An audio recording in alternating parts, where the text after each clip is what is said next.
Herkese iyi akşamlar diliyorum. Magazin dünyasına yaşanan en ilginç konuları konuşacağız. Sizlerin merak ettiği sorulara cevap bulacağız ve her konuda sizlerin de fikrini almak istiyorum arkadaşlar. Magazin dünyasında yaşanan gelişmelerle karşınızdayım. Evet, İpek Canbulat, astrolojinin prensesi bizimle beraber olamadı bu akşam çünkü rahatsızlandı İpek. Benim tahminime göre İpek'e nazar değiyor. İpek Canbulat'a yine nazar değdiği fikrindeyim ve rahatsızlandı. Konuşamıyor İpek Canbulat, sesi çıkmıyor. Caner merhaba, nasılsın? Aleykümselam. Moderatör arkadaşımız Caner de burada. Ege Ulu Doğan, peki merhaba, merhaba. Motorola Servis nasılsın? Ne zamandır yoktun sen? Motorola Servis, hoş geldin. Caner teşekkür ederim. Hepimize iyi yayınlar olsun Caner. Servin işi sağlam, merhaba. Merhaba arkadaşlar. Simon merhaba. 17 Kalina ne güzel kalp. Şebnem nasılsın?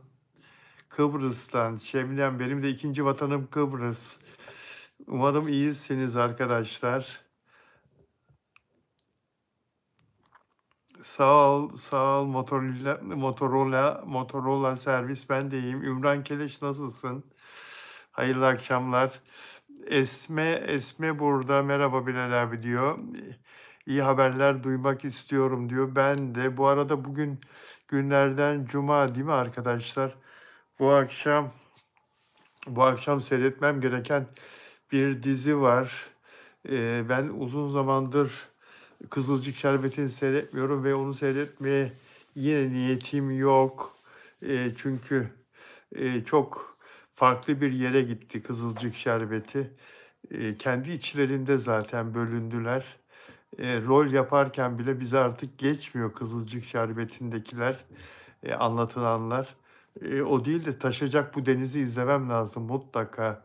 Şebnem bana hatırlatsana, Taşacak Bu Denizi izleyelim bu akşam. Lütfen başka filmler falan açma. Sonra takılıp kalıyoruz başka filme. Unutuyoruz Taşacak Bu Denizi izlemeyi. Geçen hafta öyle oldu. Sonra YouTube'dan izledim ben. Taşacak Bu Denizi izlemem lazım. Çok beğendiğim, son zamanlarda çok sevdiğim, uzak şehir, kusura bakmayın. Ee, Uzak şehirciler, Ozan Akbaba kusura bakma, Sinem Ünsal kusura bakma. Benim için ikinci sıraya düştünüz tercih açısından. Benim şu anda en çok beğendiğim dizi birinci sezon Yalı Çapkını en beğendiğim dizi idi. Birinci sezon Yalı Çapkını. 2'yi ve 3'ü hiç beğenmedim. 3'ten nefret ettim. Şimdi Taşacak Bu Denizci oldum ben. Osman, iyi akşamlar Osman. Nurhayat merhaba. Caner hiç dizi izlemiyorum diyor. Sıla Deveci iyi akşamlar herkese. Nurhayat, Fatma Yıldıran, ben de Taşacak Denizci fanıyım diyor. Dostlar, güzel bir dizi. Ailece izleyebileceğimiz bir dizi. Şiddet de fazla olmazsa tadından yenmez. Sevgili Emel Sayın, Happy Birthday. Dün doğum günündü. Happy Birthday Emel Sayın. Emel Sayın'ı ben çok seviyorum. Bilmiyorum sizler seviyor musunuz? Türk sanat müziğinin çok değerli bir ismidir kendisi. Benzersiz bir ses. İnsan olarak da çok değerli bir kişi. Kalbi çok temiz. Pırıl pırıl yüzü gibi. Kalbi de yüzü gibi çok güzel. Mavi gözlü, mavi boncuk. E, Mavi Boncuk sinema filmi de var biliyorsunuz. Tarık Akan'la oynadı değil mi? Tarık Akan'la onlar büyük bir aşk da yaşadılar ve sakladılar o zaman. O aşkı yaşarlarken 1980'li yıllarda gizli saklı yaşadılar. Ama çok uzun sürdü. 3 sene falan sürdü. 80 yaşına bastı Emel Sayın. Efsane ses. 20 Kasım 1945 Sivas Şarkışla doğumlu. Göçmen aslında ailesi Selanik göçmeni. Ajda Pekkan'dan bir yaş büyük. Ajda Pekkan 12 Şubat 1946 doğumlu. Ajda Pekkan 79'lu. Ben Ajda Pekkan'a 80 yaşında diye videolar çekiyordum. Bana kızdı. Beni takipten çıktı Ajda Pekkan. Geri gelir mi Ajda Pekkan beni takip etmeye bilmiyorum. Üzüldüm mü? Üzüldüm, evet, takipten çıktığı için. Kırdım onu biraz. Ama ben gazeteciyim ya. Benim biraz yani hakaret etmedikten sonra eleştiri hakkım var. Olumlu olumsuz konuşma hakkım var. Şimdi Emel Sayın'ı çok seviyorum. Emel Sayın'a mesela bayılıyorum. İnsanlığına, sesine, yorumuna, Türk sanat müziğine olan aşkına, sevgisine, milyonlara sevdirdi Türk sanat müziğini. Çok hayranı var. Fakat ben mesela Emel Sayın'la ilgili eleştirilecek bir şey görürsem ve inanırsam olumsuz olduğuna, yanlış olduğuna, kötü bir huyum var benim. Eleştiririm ya. Hakikaten öyleyim ya. Ben bu huyumu değiştiremiyorum. Kendime çok da kızıyorum bu yüzden. Ama ne bileyim ben işte ben de böyle bir gazeteciyim. Biraz fazla doğrucuyum. Yani kimseye gözü kapalı, kimseye eee, gözü kapalı sen iyisin, sen en iyisin, sen en başarılısın, sen en mükemmelisin, sen yanlışsızsın diyemiyorum. Hatasını gördüğüm zaman eleştiriyorum. Ajda Pekkan'a ne yaptım ben Ajda Pekkan'a? Ya eleştiri değil de Ajda Pekkan'a. Ajda Pekkan'a demiştim ki, dikkatli beni iyi takip edenler de hatırlayacaktır. Ajda Pekkan, yaşlı çiftler arasında, evli çiftler, yaşlı 80 yaşındaki çiftler arasında, sorun oluyordur. Adam karısına diyordur ki evde, Kadın, kadın yerinden kalkamıyorsun ya, yerinden kalkamıyorsun, hiçbir iş yapmıyorsun, hep hastasın, hep hastasın. Bak Ajda Pekkan'a, o da seninle aynı yaşta sahneden inmiyor. Devamlı sahnede 3 saat konser veriyor. Sahnenin bir ucundan bir ucuna koşuyor. Kendine örnek al Ajda Pekkan'ı diye evde kavgalar çıkıyordur filan demiştim. Yaşlı karı kocalar arasında. Ajda Pekkan beni takipten çıktı. Ama doğru söylemiyor muyum arkadaşlar? Bu Ajda Pekkan'ı eleştirmek değil ki. Bu Ajda Pekkan'ı aslında met etmek. Kendine o kadar iyi bakıyor ki. Ajda Pekkan bizim süperstarımız. Belki bir gün beni tekrar takibe alır. Olsun, canı sağ olsun. Ne ara geldiniz diyor Ay Yıldız. Size diyor, size ne ara toplandınız buraya diyor 200 kişi. Ay Yıldız size söylüyor. Osman Ulusan X platformunda takip mesajı gönderdim. 3 gündür beklemede. Osman Ulusan e, nasıl bekliyor anlamadım. Ben X platformdaki o takiplerle falan pek ilgilenmiyorum. X platformda benim bir sıkıntım var. Benim yaklaşık 9.000 takipçim vardı. Fakat bir şey paylaşıyordum. Bir bakıyordum 200 kişi ya görmüş ya görmemiş. 200 kişiye gösteriyor. Sonra Suzi'ye sordum. Suzi kim biliyorsunuz değil mi? Tanıyorsunuz artık onu. Benim yapay zeka arkadaşım. Suzi'ye sordum. Suzi dedim. Ya benim 9.000 yaklaşık 8.000 bilmem kaç takipçim var. Ama paylaştıklarımı 200 kişi görüyor, 170 kişi görüyor. Bu nedir ya dedim. Ben bunu çok sıkıldım ben bu durumdan dedim.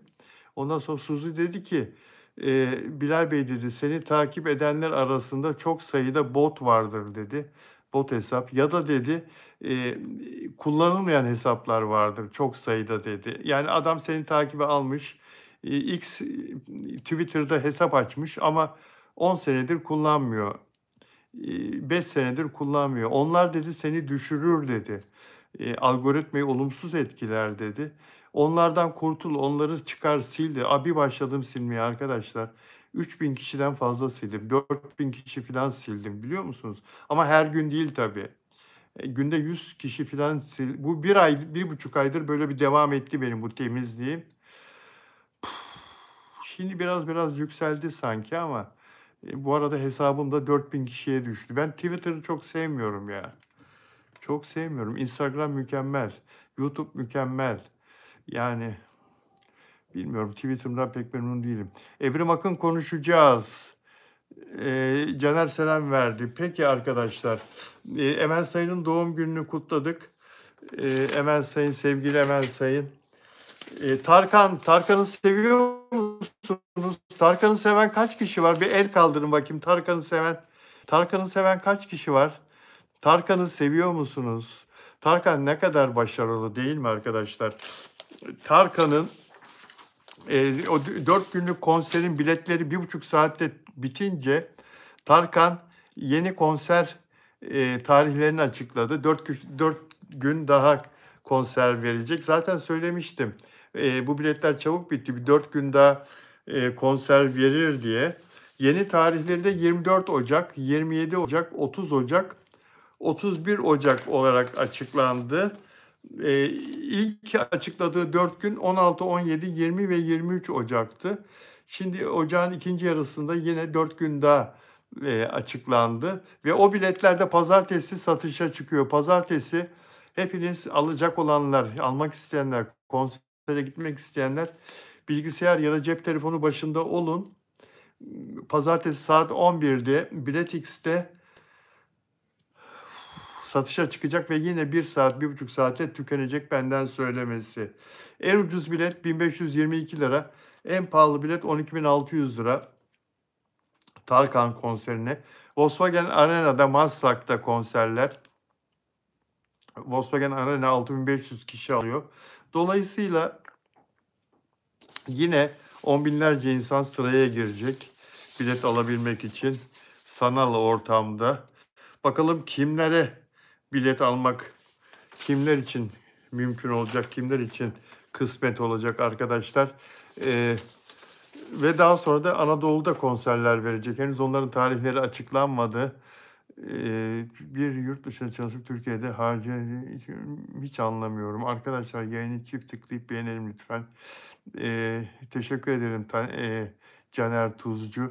Biz yurt dışına çalışıp Türkiye'de harcıyoruz diye linçliyorlar. Hiç anlamıyorum. Ya güzel kardeşim, hiç canını sıkma. Bilal abi kaç yaşına geldin? Yine 2 yaşındaki yeğenim gibi giyiniyorsun. Çok güzel ya. Benim ruhum genç ya. 2 yaşında, elbette 2 yaşında göstermiyorum ama çok teşekkür ederim bu güzel mesajın için. Ali Set 90. Teşekkür ederim. Genç gösteriyorum. Genç ruhluyum. Evet ama 2 değil ya. Bir sıfır koy oraya. 20 yaşında gibi olabilir. İzmir var mı diyor. İzmir'de şu anda yok. Açıklanmadı da Anadolu. Almanya'da 100 euro aşağı yok biletler.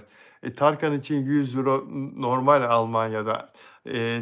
Diğer Almanya'da normal Almanya'da sıradan sahne programları, yani diğer sanatçıların 40 euro falan değil mi arkadaşlar? En babası 50 euro Türkiye'den gelenler. Ama Tarkan için 100 euro normal Almanya'da. Fatih Yüreğin son durumu hakkında bilginiz var mı? Fatih Yüreğin maalesef arkadaşlar, ben çok olumlu olamıyorum. Bazı gerçekleri kabul etmemiz lazım. Allah'tan ümit kesilmez. Elbette mucize bekliyoruz ancak komada kendisi. Bunun adı koma. Bunun adı yani ayılamıyor. Anlatabiliyor muyum? Doktorlar bunu hiçbir zaman böyle söylemiyorlar. Ne diyorlar? Stabil durumu. Uyuyor diyorlar. Stabil durumu diyorlar. Kimse Fatih Yüreği uyutmuyor. Onun vücudu uyuyor. Uyanmıyor. Beyin uyanmıyor. Beyin uyanmıyor. Durumu budur arkadaşlar. Yani kalbi çalışıyor, beyni çalışıyor ama şöyle düşünün, bir akü düşünün, akü boşalmış ve aracı çalıştırmıyor. Beyin için bir akü deyin, Fatih Yüreğin beyni için boş akü deyin, zayıflamış akü deyin diyelim. Yani vücudu kaldırmıyor. Normal insan gibi yataktan kalkıp konuşup sorulara cevap verecek durumda değil. O beynin kendi kendini ve doktorların verdiği ilaçlarla da iyileşmesi lazım. Bu bir süre alacak arkadaşlar. Beyin kendi kendini onarabilen bir organ. Ve ilaçlarla da bu takviye edilmeye çalışılıyor. Ama bu bir süre alacak. Bu bazen 2 ay olur, bazen 1 ay olur, bazen 1 hafta olur, bazen 3 ay, 7 ay, 8 ay, 3 sene, 7-8 sene komada kalan var dünya üzerinde. Bunu bilemiyoruz. Bunu doktorlar da bilmiyor, bilim de bilmiyor. Kimin ne kadar süre kalacağını, herkes kendi hikayesini yaşar diyor doktorlar. Fatih Ürek için bol bol dua edelim. Dua çok faydalı bir araç biliyorsunuz. İyilik üzerine. Bol bol dua edelim arkadaşlar. Şu anda Fatih Ürek ne yazık ki kendinde değil.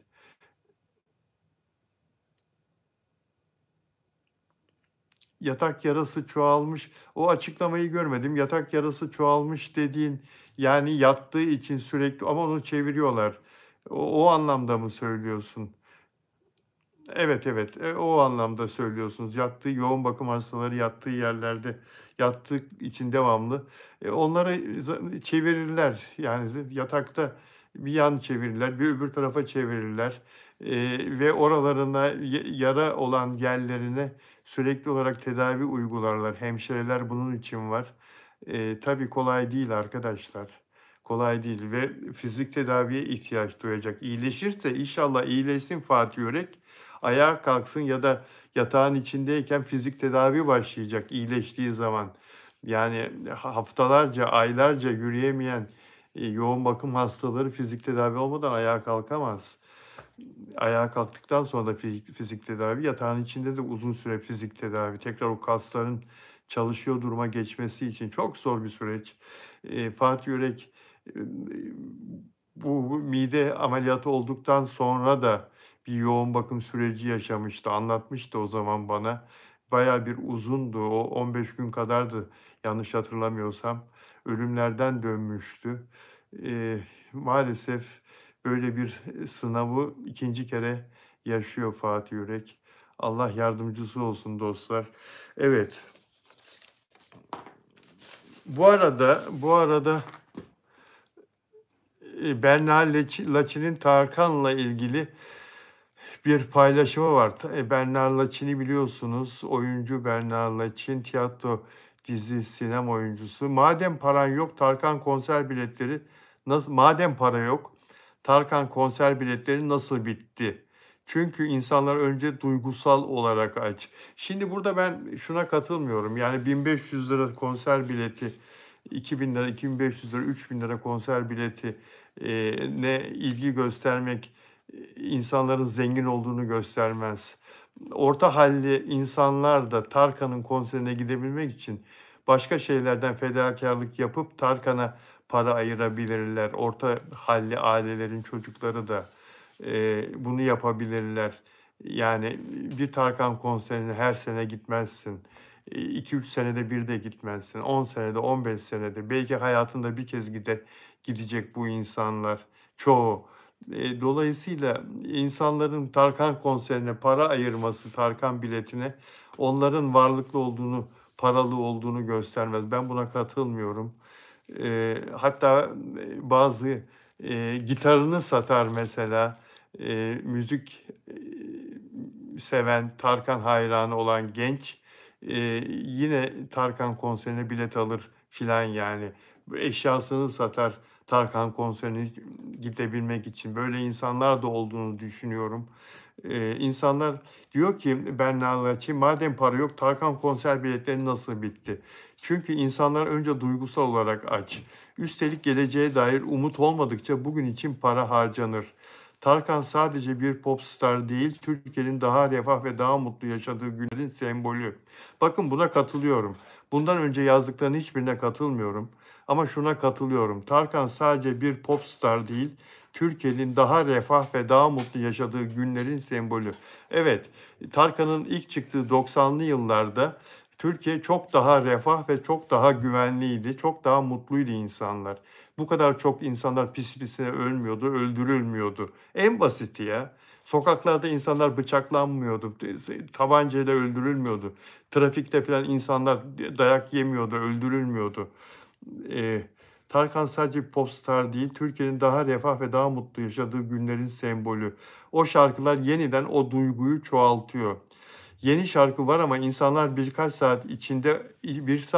saat içinde olsa 90'lar ve 2000'lerin başındaki ruha ışınlanmak istiyorlar. Ee, Hepsi bu ve insanlar hala aç. Ya betimleme yapmış. betimleme yapmış. Yani Tarkan'ın ilk çıktığı yıllarda, ilk 10 yılında filan Türkiye'de her şeyin halka güzel göründüğü ve hayatın daha toz pembe olduğu ve insanların geleceklerinden bugünkü kadar endişe etmedikleri gerçeğine katılırım. Buna katılırım. Ama o zaman da siyasi istikrarsızlık çok büyüktü. Halka çok fazla yansımasa dahi PKK terörü diye bir şey vardı ki her gün 10 tane askerimiz ölüyordu ya. Karakollar basılıyordu, 40-50 tane asker bir çatışmada 4-5 saatte, 2-3 saatte öldürülüyordu teröristler tarafından. Yani o zamanlarda çok kötülükler vardı. Ya bizler çok çektik ve millet olarak çok çektik arkadaşlar. Neyse, Berna Laçin'in de bu söylemini hallettik, kapattık. Peki, Ortaköy esnafından bir mesaj geldi bana. Onu okumak istiyorum arkadaşlar. Ortaköy esnafından bir mesaj geldi. Neyle ilgili bu mesaj? Bu gurbetçi aile var ya, Türkiye'ye geldi, burada 4 ferdi birden zehirlendi. Hepsi vefat etti, hayatını kaybetti maalesef. Kaldıkları oteldeki ilaçlama sebebiyle %99 bu ölümler. Tahlil neticeleri henüz daha çıkmadı. Adli Tıp Kurumu'ndaki incelemeler az kaldı. Ama bütün şüpheler ilaçlama üzerine. Gıdalar, yedikleri, içtikleri restoranlar suçlu gösterildi ilk önce. Ve bazı restoran sahipleri hala hapiste. Ancak sadece benim fikrim değil, çoğunluğun fikri ve adalet sisteminin de şu andaki düşüncesi o yolda, o yönde. Bu gıdadan zehirlenme söz konusu değil. Ancak ilk başta öyle zannedildi ve bu yedikleri gıda esnaflarının hepsi de tesadüf olabilir. Öyle ya da böyle sabıkalı çıktığı için arkadaşlar hepsi ilginçtir. Midyeci de sabıkalı, kumpirci de sabıkalı, kafe sahibi de sabıkalı. Öyle ya da böyle bir suç işlemişler insanlar. O yüzden haklarındaki soruşturmayla ilgili ölü sayısı da olduğu için, bir aile yok olduğu için bu suçlanan bu kişiler tutuklandılar. Ancak şimdi bu şey bekleniyor, hepimizin beklediği adli tıp raporu bekleniyor ilaçlama ile ilgili. Kanlarında bu ilaçlamada kullanılan kimyasal madde bulunduğu an bu hapisteki insanlar serbest kalır. Gıdadan dolayı tutuklananlar, Ortaköy esnafından diye benim fikrim bu yönde bir gazeteci olarak. Tabii ki sayın yargıçlar bilir, sayın savcı bilir. Bana gelen Ortaköy esnafının yolladığı mesajı okumak istiyorum. DM'den yolladılar. Bilal Bey merhaba, Ortaköy esnafı olarak ricamızdır. Lütfen böcek ailesine ilişkin üstümüze atılan bu iftirayı aydınlatın. Siz de paylaşın, suçumuzun olmadığını bilsinler. Tek sorun ilaçlama firması ve oteldir. Sevgiler. Katılıyorum ancak dediğim gibi bu şeyin çıkması lazım. Adli Tıp raporunun, Adli Tıp Kurumu incelemesinin bu böcek ilacı üzerine otelden alınan numuneler var, eşyalardan ve böcek ilacının kendisinden ve kanların, ölen şahısların, zavallı ailenin kanlarından alınan örneklerin tahlil sonucunun çıkması bekleniyor. İlaçlamadan olduğu bilimsel olarak da kanıtlandığı zaman Ortaköy esnafı zaten doğal olarak beraat edecektir ve hapisteki esnaf da serbest kalacaktır diye düşünüyorum. Kaldı ki beni iyi takip edenler çok iyi bilirler. Ben başından beri Ortaköy esnafını savunuyorum ve şöyle diyorum yayınlarımda. Ya o Ortaköy'de o gıda satan esnaftan, restoranlardan, kumpircilerden, midyecilerden her gün binlerce insan yemek yiyor. Eğer o gıdadan, o esnaftan zehirlenselerdi bu aile, oradan yemek yiyen binlerce insan da zehirlenirdi ve ölürdü. Bir tek bu aile mi zehirlendi, öldü Ortaköy esnafından yemek yiyip de? Saçma. Akıl almıyor. Demek ki bu esnafın bir kabahati yok. Ki esnaf bugüne kadar orada başka türlü zehirlenmeler, basit zehirlenmeler yaşandığı için özellikle kumpircilerde hastanelere gidip mide yıkatmak zorunda kaldığı için oradan yemek yiyip kumpir yazın sıcakta özellikle hemen bozulan bir şey. Oradaki soslar. Bundan dolayı daha evvel haber konusu olaylar olmuştu. Kumpirden zehirlenmeler. Çok şükür ölümlü değildi onlar ama o yüzden çok dikkatli zaten oradaki esnaf. Çok dikkatli. Başına ne geleceğini bildiği için bunun önlemini zaten almışlardır. Ben oradan bir zehirlenme çıkacağını zannetmiyorum. Evet, Ortaköy esnafı, beni izlediğiniz için teşekkür ederim dostlar. Ben her zaman sizinle ilgili, sizin bir kabahatiniz olmayacağını zaten söyledim bu verdiğim örnekle ilgili olarak. Daha evvel de konuşmuştum. İçinizi ferah tutun. İnsanlar sizin aranızda zaten böylelerini barındırmayacağınızı bilirler. Sizler ekmek peşinde olan kişilersiniz. Dolayısıyla tekrar eski günlerinize dönersiniz. Şu anda Ortaköy'de müşteri de olmadığını duyuyoruz. Arkadaşlar söylüyorlar. İnsanların korkudan esnafı boşladığını, restoranlara gitmediğini söylüyorlar. Ancak doğru olan her zaman kazanır. Bu sizler için gelip geçici diye düşünüyorum. Ve bu arada otel sahibiyle oteldeki bir çalışan daha önce serbest bırakılmıştı. Ee, ev hapsi kararıyla serbest bırakılmışlardı. Diğer zanlılar tutuklanırken bir üst mahkeme bu karara itiraz etti ve onların yakalanmasını istedi. Otel sahibi ve oteldeki diğer bir çalışan da mahkemenin bu kararını duyunca teslim oldular, gözaltına alındılar. Herhalde şu saatte de tutuklanmışlardır. Otel sahibi ve otel çalışanları bu ilaçlamayı bu şekilde yapmayacaklardı. Bu ilaçlama ne yazık ki insanları zehirleyip ölüme götüren ilaçlama oldu.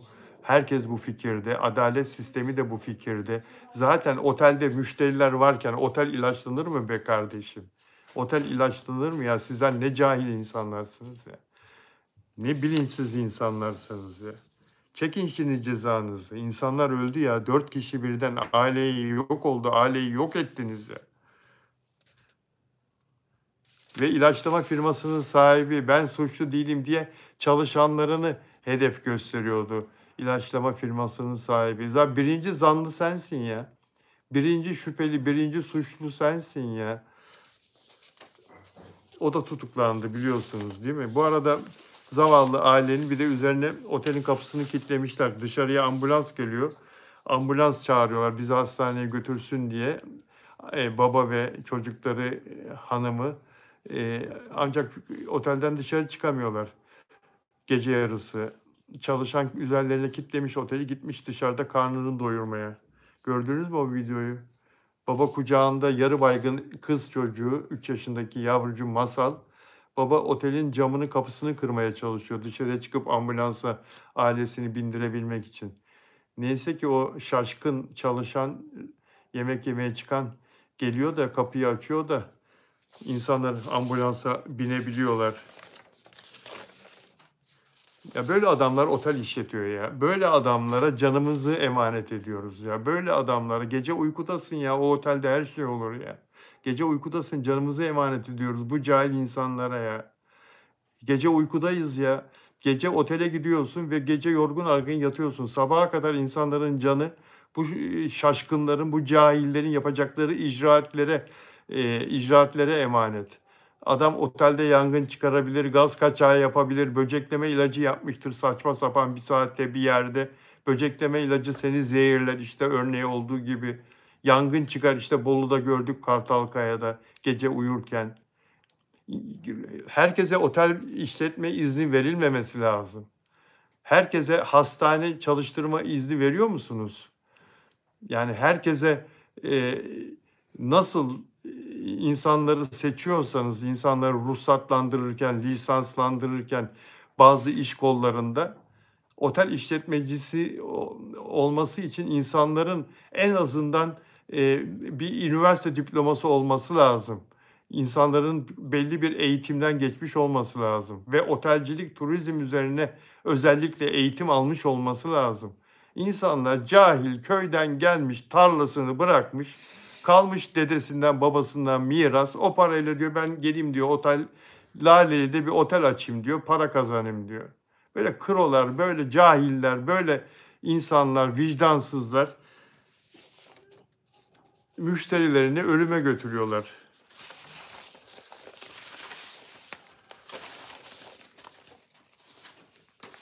Yazık insanlara. Yazık insanlara. Kainat Güzellik Yarışması'nı sonucunu biliyorsunuz değil mi? Beğendiniz mi Kainat Güzelliğini arkadaşlar? Meksikalı Kainat Güzelliğini beğendiniz mi? Elalla Stuttgart'tan, Almanya'dan aleykümselam. Melahat Afram çok güzel diyor. Sıla Deveci kaç esnafın günahı alındı diyor. Dükkanları kapandı diyor Sıla Deveci. Çok haklısın. Mustafa gömleğimi çok beğenmiş. Hediye eder misin diyor. Mustafa'cığım edemem ben giyiyorum. Buse Uslu merhaba. Nur Hayat Sıla Deveci ya bizim kızımız nasıl ilk 30'a bile alınmaz diyor ya diyor. Meksikalı kazandı. Bu Meksikalı bundan 12-13 gün evvel yarışmada azarlanan Meksikalı yarışmacı. Pardon, yarışmayla ilgili bir toplantıda, kızların hepsinin bulunduğu bir toplantıda yarışma yöneticilerinden biri konuşma yapıyor ve konuşma yaparken de bu Meksika güzeline diyor ki sen niye diyor sosyal medyanda bu yarışmayla ilgili yeterli paylaşım yapmıyorsun diyor. Aptal diyor. Bana cevap verme diyor filan. Kıza aptal diyor. Kız da kalkıyor. Benimle böyle konuşamazsınız diye terk ediyor orayı. Ve bu büyük olay olmuştu. Azarlanması bir yarışmacının ve kız orayı terk ettikten sonra da bana aptal dedi. Bu saygısızlıktır. Dünya bunu görmeli. Çünkü biz güçlü kadınlarız falan diye bunu bütün kadınlara mal etmişti. Ve bütün televizyoncular, gazeteciler, Meksika Cumhurbaşkanı da bir açıklama yapmıştı ve bu kadının arkasında durmuştu kendi güzelinin. Televizyoncular, gazeteciler bu kadınla röportaj için sıraya girmişti. Amerika'dan, İngiltere'den bağlanmışlardı kadınla röportaj için.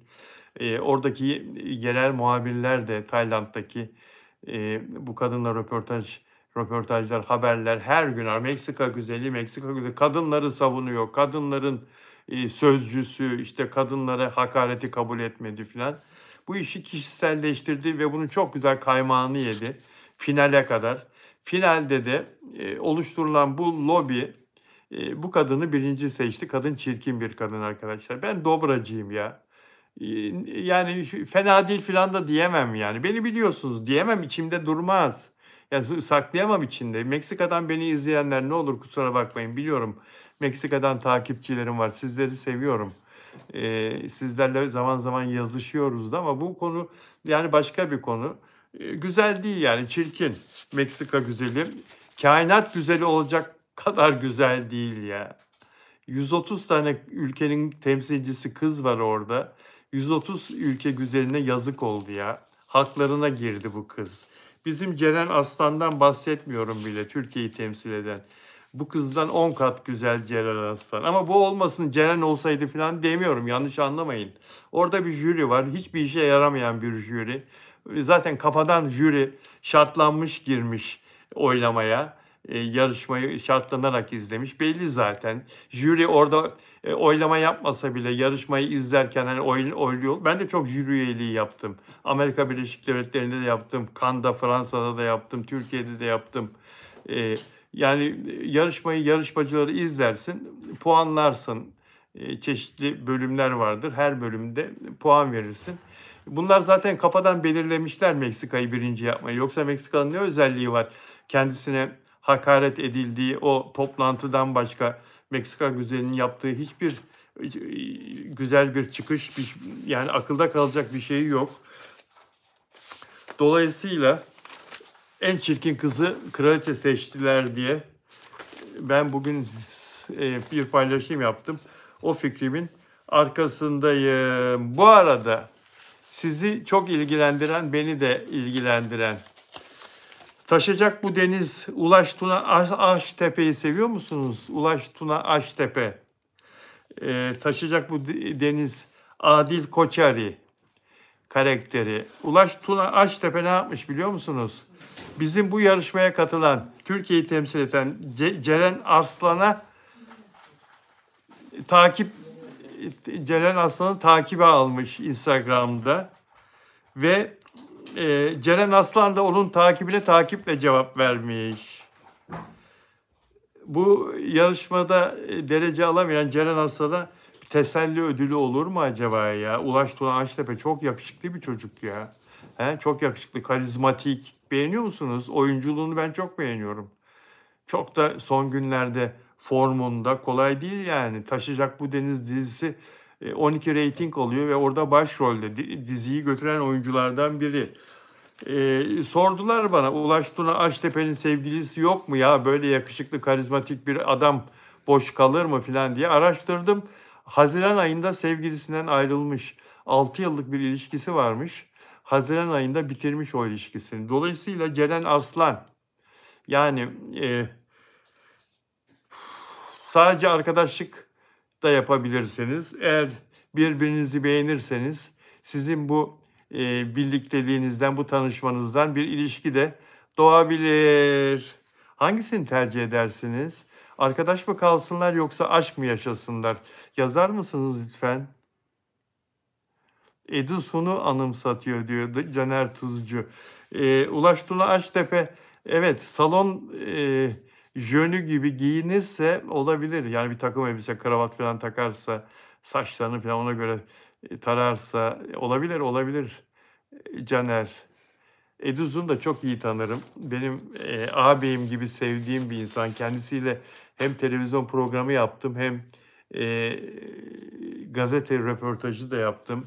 Birkaç kere buluştuk kendisiyle, bir araya geldik. Eşimin de bir röportajı vardı kendisiyle. Çok beyefendi, çok asil bir insan. Eduzun'u nasıl görüyorsanız ekranda, sinema perdesinde, aynen öyle. Gerçek hayatta da öyle. Hep böyle kelimeleri, cümleleri seçerek kibar kibar konuşur. Hiç kimseyi kırmamaya, üzmemeye çalışır. Ve son derecede kendine iyi bakan bir insan. O da 80'li yaşlarda değil mi? 80'den fazla bildiğim kadarıyla. Allah sağlık versin. Ve bu arada geçtiğimiz yıllarda da sessiz sedasız kanser hastalığını yendiğini duydum. Çok şaşırdım. Hiç kimseye belli etmedi. Kendi kendine mücadele etti ve yendi. Kanseri yendiğini duydum. Çok da sevindim bunu başarmış olmasından dolayı. Büyükada'da yaşar eşiyle.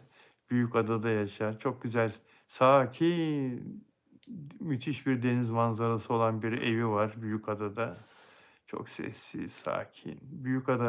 Büyükada'nın arka kısmı o kadar güzel ki, o kadar sessiz, sakin ki açık denize bakıyor. Ege'de bir köyde gibi hissediyorsunuz kendinizi ya da bir Ege'de bir kasabada. Ege'de Büyükada'nın arka kısmı. O kadar güzel.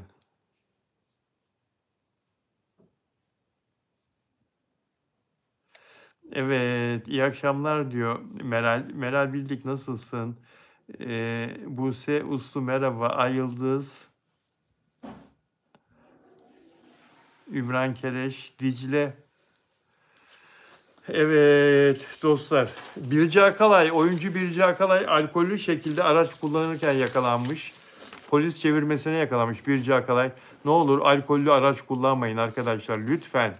Alkollü şekilde direksiyona geçmeyin. Polisler sizi yakalar arkadaşlar. Polisler sizi yakalar. Bakın, beni dinleyin. Bu dronlar filan da geceleri çalışıyorlar. Sürücüleri takip ediyorlar. Bir yandan dronlar var, bir yandan polis çevirmesi var. Yani alkollü şekilde araç kullanırsanız, yakalanırsanız da cezası çok fazla ve oyuncu Birce Akalay geçtiğimiz günlerde uyuşturucu konusunda, yasaklı madde konusunda yapılan operasyonda gözaltı değil de yani emniyete götürülen, jandarma merkezine götürülen 19 ünlüden biriydi. kendisinden kan, saç ve idrar örneği alınmıştı. Diğer ünlülerden alındığı gibi. 8 kişi de pozitif çıkmıştı. Onlardan biriydi Birce Akalay. Yasaklı madde pozitif çıkan. Dolayısıyla savcılık soruşturma açtı onunla ilgili. O zaman da itiraz ediyorum. Ben hiç yasaklı madde kullanmadım diye karşı çıktı buna. Hayatım boyunca yasaklı madde kullanmadım. Antidepresan ve ağrı kesiciler kullanıyorum. Onların sonucudur bu demiş. Oysa ki dostlar, ben bir gazeteci olarak çok iyi biliyorum ki zaten bunu bilmek için illa gazeteci olmaya gerek yok. Her araştıran bilebilir. Bu yasaklı madde testleri bu antidepresan kimyasalıyla yasaklı madde kimyasalını ayırabiliyor. Yani aradaki fark çıkmıyor ki orada. Sen yasaklı madde kullanıp da orada o tespit edildiyse, senin kanında bir kimyasal tespit edildiyse, o yasaklı maddeden mi, antidepresandan mı, ağrı kesiciden mi? Onun zaten testinde otomatik olarak yazıyor. Yani Birce Akalay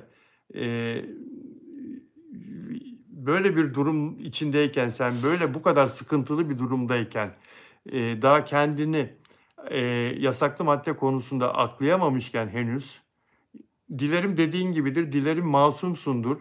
Ama bir de benim söylediğim gibi bir durum var. Bir de sen üstüne üstlük 1,12 promil alkol içip çıkıyorsun ha. 0,50 promilden yukarısı senin arabanı bağlar. Senin ehliyetini alır, sana ceza verir, alkollüsün demektir. 0,50. Sen 1,12. Küp gibi içmişsin ya. Küp gibi içmişsin ya. Fıçıyla mı içtin ya?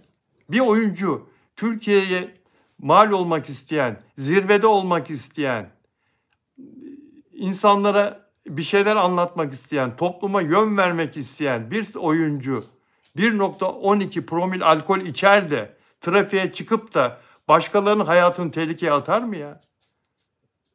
Ya direksiyon hakimiyetini kaybetsen, ya direksiyondayken başın dönse alkolden, ya karşıdaki arabayla çarpılsan, ya bir çocuğu ezsen, ya bir kadını ezsen, ondan sonra biz oyuncuyuz, biz şöyleyiz, biz kıymetliyiz, bize değer vermiyorlar filan falan. Sen kendine değer ver önce. Birce Akalay, kınıyorum seni.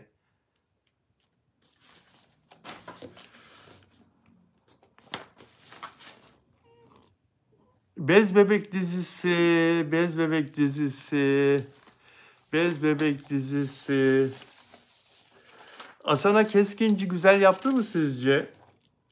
Asena Keskinci, Evrim Akın'ın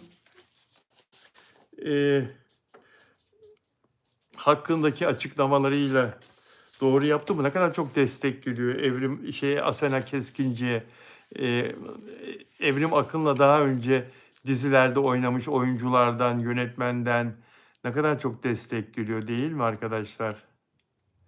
Erdem Tosun merhaba. Yaptı, güzel oldu diyor. AGS, GGS, JDJ. Peki Buse Usul size selam ver. Aleykümselam. Merhaba Bilal Bey diyor Dilya. Merhaba. Sıla tabii ki dönüşü muhteşem olacak inşallah diyor Ümran Keles. Afra Saraçoğlu'nun dönüşünden mi bahsediyorsunuz? Dönüşü Afra'nın da muhteşem olacak. Mert'in de muhteşem olacak. Yani Bez Bebek dizisinin set makyözü Arzu Hanım mesela, o da Asena Keskinci'ye destek veriyor. Ben dahil kaç kişiyi ekmeğinden etti diyor Evrim Akın için. Ağzımızı açsak yer yerinden oynar diyor. Evrim Akın'la Alemin Kralı dizisinde oynayan Zeynep Gülmez, ilahi adalet ettiğini bulma bu diyor. Bu ettiğini bulmadır diyor. Yine Alemin Kralı'nda oynayan Yağmur Ün, Evrim Akın'la farklı dönemlerde farklı kuşaklara aynı şeyi yapabilmek yetenek değil, karanlık.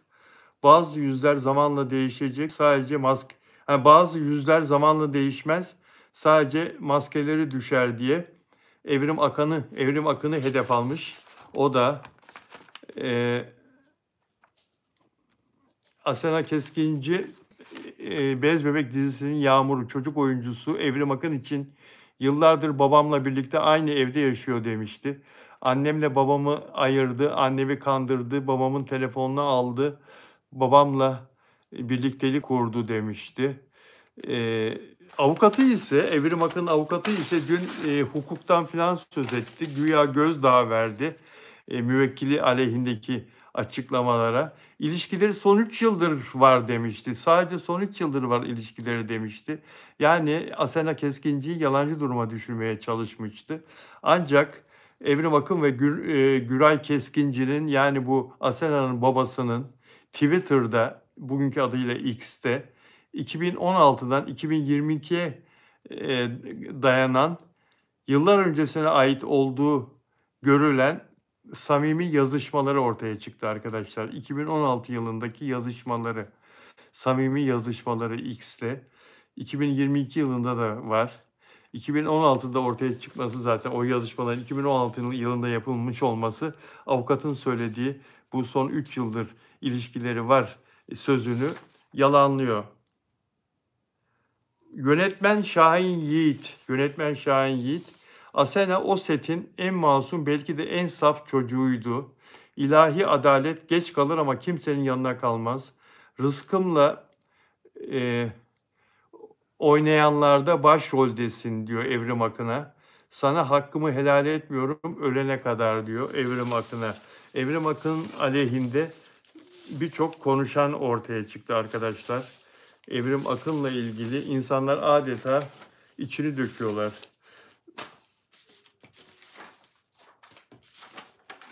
Evet. Ay Yıldız.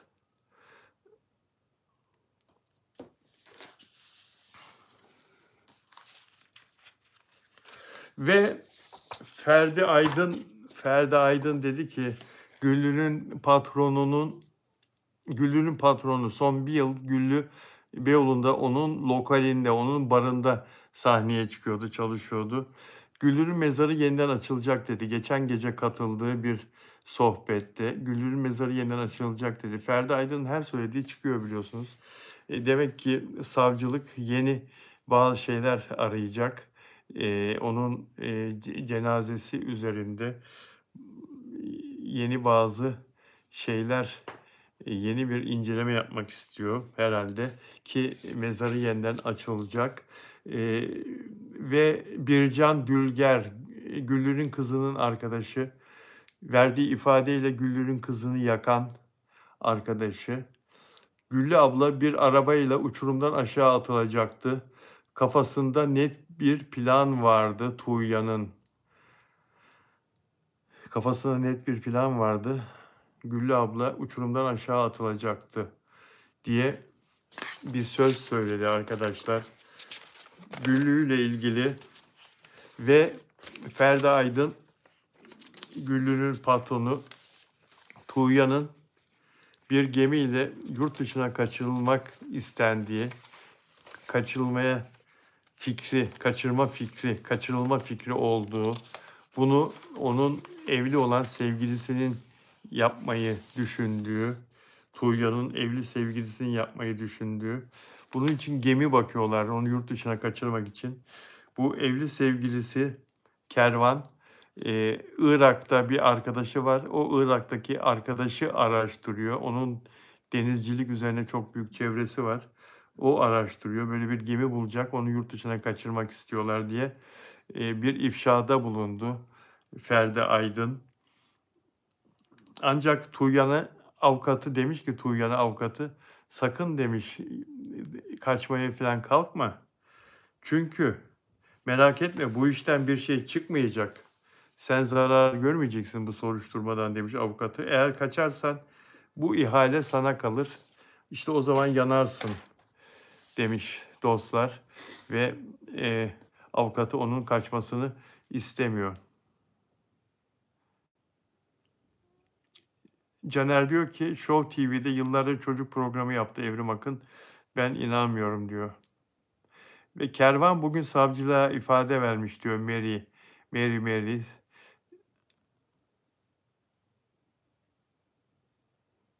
Ümran diyor ki Caner ama herkes Evrim'i kötülüyor şimdi diyor. Martin Evrim Akın'a haksızlık diyor. Gülşen suçlar sultana yüklenecek göreceksiniz diyor. Meral Bildik ben evrimi aklı başında görüyordum. Artık insanlara güven kalmadı diyor. Filmlere merhaba iyi yayınlar diyor. Merhaba. Merhaba dostlar. Evet, Afra Saraçoğlu'nun dizisinin ilk 2 bölümü hazır arkadaşlar. Abi dizisinin Kenan İmirzalıoğlu'yla oynadığı, Kenan İmirzalıoğlu'yla oynadığı ve o dizinin ilk bölümünü seyreden birisinden duyduğum Afra Saraçoğlu'nun oyunculuğu, bu dizinin ilk bölümündeki performansı herkesi hayran bıraktırmış. İzleyen herkesi. Tabii çok kısıtlı bir çevre. İşte montajdaki insanlar, yapım, yönetim, kanaldan izleyen olmuştur mutlaka. Çok kısıtlı bir çevre. Afra Saraçoğlu'nun bu dizide muhteşem bir performans ortaya koyacağını ve seyirciyi çok etkileyeceği konuşuluyor arkadaşlar. Dizinin ilk bölümünde Afra Saraçoğlu'nun bütün oyuncular içinde parladığı söyleniyor. Ben de merak ediyordum ve şimdi çok daha fazla merak ediyorum. Afra Saraçoğlu'nun bu dizisinin ilk bölümü bir an evvel yayınlansın da görelim Afra'nın neler yapmış olduğunu. İnanın bana dizideki diğer insanlar, diğer oyuncular çok fazla merak etmiyorum. Çok fazla merak etmiyorum. Hatta yıllar öncesine en son dizisini çekmiş olmasına rağmen Kenan İmirzalıoğlu'nun nasıl bir performans koyacağını, ortaya koyacağını aşağı yukarı tahmin ediyorum. Zaten hep başarılıydı Kenan İmirzalıoğlu ama Afra Saraçoğlu'nun sürprizlere açık oyunculuğunu ve onun karakterinin ekrana nasıl bir canlılık getireceğini, insanları nasıl etkileyeceğini, hemen o dizi yayınlanır yayınlanmaz o gece bütün yorumları okumak istiyorum mesela. İnsanların düşüncelerini okumak istiyorum. Hemen o akşam, ertesi güne bırakmadan. Ve Afra Saraçoğlu'nu gerçekten çok merak ediyorum. Ve bu arada Afra Saraçoğlu'nun dijital platform için çektiği diğer dizi de ocağın sonuna doğru diye duydum. Yayına girecek diye duydum. O Pera dizisi. Eğer öyle olursa tadından yenmez. Hem ulusalda bir dizisi yayınlanıyor olacak. Her hafta ekrana geliyor olacak. Hem de Pera dizisi ilk 8 bölüm yayınlanacak. Bunlar çok güzel şeyler. Sevdiğimiz oyuncuyu ekranda devamlı izleme şansına sahip olacağız. Ve bu arada Ocak itibarıyla da Mert'in çalışmalarının başlayacağını duydum arkadaşlar. Bakalım her şey yolunda giderse Mert Ramazan Demir'e ve Afra Saraçoğlu'na olan bu hasretimiz bitecek ve onlarla ilgili çok olumlu gelişmeleri hep birlikte yaşayacağız. Birliktelikleri, beraberlikleri bizim karşımızda ne zaman çıkacak sorusunun cevabı ise henüz inanın bende de yok. Çünkü o konuda şimdi ikisinin de en çok istedikleri, arzu ettikleri şey yeni işleriyle herkesin yeniden beğenisini toplamak, kazanmak. Zaten dün sevgili Onur Akay'la da konuşmuştuk. Sevgili Onur Akay'la da dillendirmiştik. Mert Ramazan Demir şu boşta olduğu şu dönemde hem tatilini yapıyor hem de yurt dışındaki kendi bağlantılarıyla ilgili, yurt dışı projeleriyle ilgili e, çalışıyor, emek veriyor. Yurt dışında da işler yapmak istiyor. Bunu zaten daha evvel de söylemiştim. Birkaç gün önce de yine konuşmuştuk bunu, sizlere anlatmıştım. Yurt dışında nerelere varmak istediğini Mert Ramazan Demir'in. Mert Ramazan Demir düşündüğünüz, Türkiye'de düşündüğünüz diğer oyunculardan çok farklı. Mental olarak diğer erkek oyunculardan çok farklı. Sadece iç piyasada zirvede olup da işte en yüksek ücreti alıp bazı kurallar koymak yapımcıya ve o kurallar çerçevesinde sözleşme imzalamak peşinde olan bir oyuncu değil. Elbette ki kuralları onun karizmasıyla, şöhretiyle, oyunculuk gücüyle birlikte onunla beraber de değişiyor. Nitekim mesela yurt dışı satışlarından pay istemesi ve bunu yapımcının ve kanalın okeylemesi hakkıdır. Yurt dışında Netflix'te oynadığı o dizi eğer dünyada 6. sıraya yerleştiyse yabancı diziler arasında Amerika dışı filmler arasında dünya altıncısı olduysa bu oyuncunun hakkıdır. İçeride çevirdiği filmler, diziler için özel sözleşmeler koyması. Toplamda 77 ülkede top 10'a girdi Metruk Adam. 77 ülkede top 10'a girdi Netflix'te. Bu çok önemli. Çok önemli. Yani bizden olmayan, bizim dilimizi konuşmayan ülkeler altyazıyla Metruk Adam'ı, bu Türkçe sinema filmini dublaj yapılıyor mu henüz Netflix'te bilmiyorum. Yurt dışında dublaj yapıp izleyebiliyorlar mı diledikleri filmleri? Ve 26 milyon saatten fazla izlenerek en yüksek izlenen filmler arasında 6. sırada. Bu çok önemli bir rakam arkadaşlar. Göreceksiniz. Bilal Özcan söyledi derseniz bir kenara not alın. Pera dizisi çıksın. Aynı başarıyı Afra Saraçoğlu da gösterecek. Afra Saraçoğlu için de konuşacağız. Aynı başarıyı.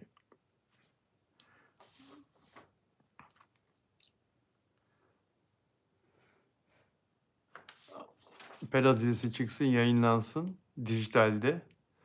O diğer dijitalde, Disney Plus'ta. Afra Saraçoğlu'nun dizisi de yine dünya çapında ses getirecek. Göreceğiz hep beraber. Zaten konusu çok farklı, çok değişik ve Afra Saraçoğlu'nun oyunculuğu. Muhteşem bir şey çıkacak ortaya. Ben buna çok inanıyorum. Caner diyor ki Kenan Afra'ya büyük abi diyor. Meral Bildik Mert'in dizisi daha çok izlenir diyor. Beyaz abi dizisinde tek sorun bence yaş sorunu var diyor. Nurhayat Afra'mı sırf siz konuşuyorsunuz diyor. Mert Afra evlensinler diyor. Adiyan.